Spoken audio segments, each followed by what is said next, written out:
Hello guys, so this is a very quick video for another error that a lot of people ask me about.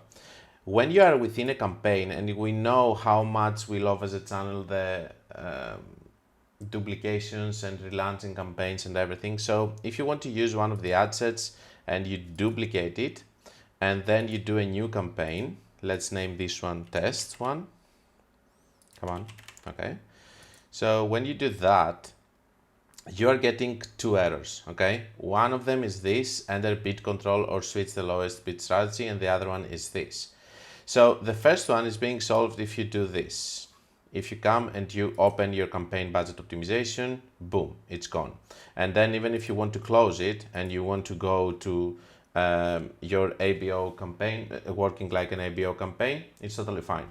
There is gone. The second one is something that you should not care about, okay?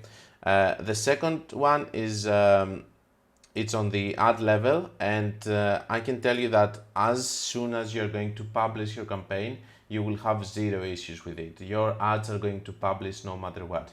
Keep in your mind that a lot of times when you are watching errors, you should hit the publish button, and if it's going to be published, you will have zero problems. Sometimes you get errors, but with the publication,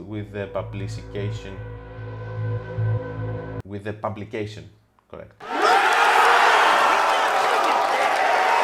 of the ads, you are not having actually an issue and your ads are going to work. So sometimes ignore them, but if you click on the publish button and it's not going to be published and the error persists, then it means that you have a problem and you need to find a solution or you have a bad setting. So from this video, understand that when you're duplicating campaigns and ads to new campaigns, these are the errors that they appear, and this is how you can solve them. And also keeping in your mind that even if you have an error, you have to hit the publish button and maybe it's going to be solved without you doing nothing else. I will see you in a future video.